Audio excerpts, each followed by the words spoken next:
Saudara, PBB akan menggelar voting membahas resolusi perdamaian untuk Gaza. Kita akan bahas hal ini bersama pakar hubungan internasional Hikmayanto Juwana. Selamat malam, Prof. Hik. Ya, selamat malam, Mas Widi. Baik, Prof, sepenting apa sebenarnya voting yang akan membahas resolusi damai Gaza ini sih sebenarnya? Sebenarnya penting ya, karena memang ini akan menjadi mandat dari Perserikatan Bangsa-Bangsa melalui Dewan Keamanan untuk hadirnya pasukan perdamaian dan kemudian juga tentang rencana 20 poin yang disampaikan oleh Presiden Trump untuk menjadi bagian dari PBB dan penganggarannya mungkin juga dari Perserikatan Bangsa-Bangsa. Namun demikian harus saya katakan bahwa ada kemungkinan resolusi ini tidak akan terwujud. Kenapa? Karena yang saya dengar dari berbagai berita, Rusia dan Cina akan abstain. Ya, betul. Akan abstain. Sehingga apa? Ini kan kalau ada negara yang tidak sepakat dari 5 negara P5 atau negara anggota yang tetap, maka resolusi ini tidak akan jadi. Nah, kalau tidak akan jadi, berarti bagaimana nasib selanjutnya? Kalau menurut saya, tetap ini bisa dijalankan, tapi tanpa mandat PBB. Dan pasukan penjaga perdamaian masih tetap bisa dilakukan. Ingat, pada waktu Bush senior,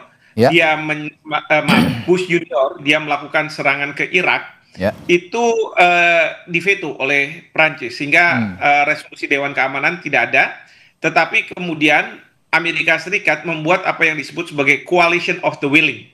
Jadi koalisi dari negara-negara yang mau melakukan serangan ke Irak. Nah, ini bukannya tidak mungkin, kita juga Amerika Serikat akan membuat coalition of the willing dari Group of New York. Jadi waktu di New York pertemuan di PBB itu Presiden Trump menginisiasi dengan ada Mesir dan Turki dan lain sebagainya itu untuk pertemuan. Di situ Presiden kita diundang, Presiden Prabowo. Demikian juga di Mesir juga dilakukan itu. Jadi ini ada coalition of the willing yang intinya adalah bukan melakukan serangan tetapi menjaga gencatan senjata. Karena sampai hari ini gencatan senjata itu kerap dilanggar oleh Israel dan Hamas tidak melakukan perlawanan. Nah, yang repot itu adalah serangan-serangan Israel kemarin-kemarin ini itu ditujukan juga ke rakyat sipil. Nah, jadi kebutuhan untuk terbentuknya ISF ini sangat-sangat urgen. International Stabilization Force. Dan ini tujuannya adalah menjaga perdamaian, menjaga gencatan senjata, dan harus menjadi sebenarnya kayak tameng manusia ya, supaya Israel itu tidak langsung menyerang kepada rakyat sipil. Begini Prof. Tadi Anda sudah menyinggung soal potensi veto yang mungkin dilakukan Rusia dan juga Tiongkok begitu, mengingat ISF atau International Stabilization Force ini melibatkan negara-negara non-PBB. Nah, pertanyaan saya, bagaimana legalitas draft resolusi Amerika Serikat di Dewan Keamanan PBB di bawah piagam PBB, khususnya pasal 42 tentang tindakan paksa untuk menjaga perdamaian? Kalau tadi disinggung situasinya kurang lebih mirip, saya akan lebih spesifik lagi. Legalitasnya bagaimana, Prof?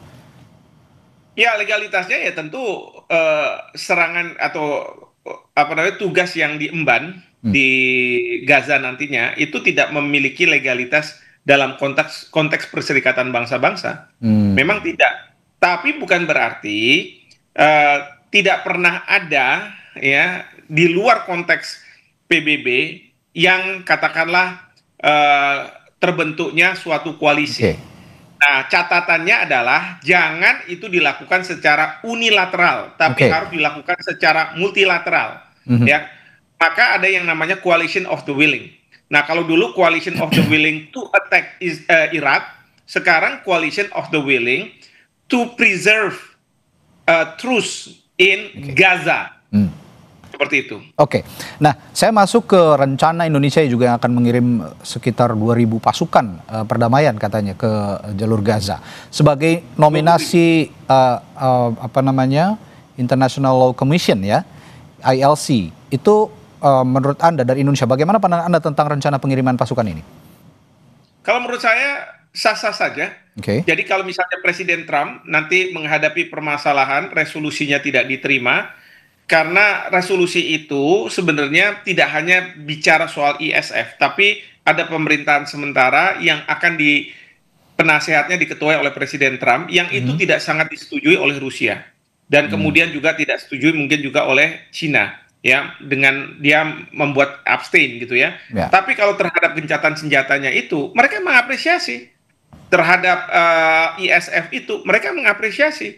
Artinya, Trump bisa saja dia bilang, oke, kita akan buat coalition untuk preserve the truce in Gaza, di mana Indonesia akan diajak.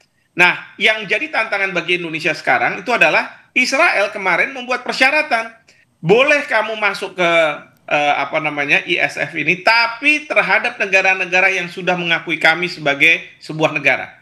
Nah, nanti saya berharap Bapak Presiden bisa berkontak dengan Presiden Trump ataupun ke Raja Yordania untuk mengatakan bahwa syarat seperti itu tidak adil. Karena apa? Hamas itu tidak boleh ikut cawe-cawe dalam pemerintahan transisi, bahkan mereka harus dilucuti, ya. Tapi apa sekarang? Haknya Israel untuk berbicara, karena Israel tidak ada di dalam Group of New York itu. Israel hanya diserahkan proposal oleh Presiden Trump untuk kemudian setuju atau tidak setuju, dan kemudian dia menyetujui. Tidak ada peran dari Israel. Jadi pemerintah harus keras mengenai masalah ini, dan saya setuju dengan apa yang disampaikan oleh Pak Menhan baru-baru ini, bahwa tidak harus dengan mandat dari Perserikatan Bangsa-Bangsa, pasukan kita bisa berkontribusi untuk menjaga gencatan senjata yang ada di Gaza saat sekarang. Oke, saya masuk ke voting Dewan Keamanan PBB yang hari ini akan dilakukan begitu. Kira-kira bagaimana Indonesia sebaiknya memposisikan diri dalam voting itu? Mengingat juga tadi kalau kita lihat ada potensi abstain atau veto dari Rusia dan Tiongkok, dan Indonesia juga punya hubungan yang sepertinya cukup ingin dijaga terhadap kedua negara tersebut, Prof.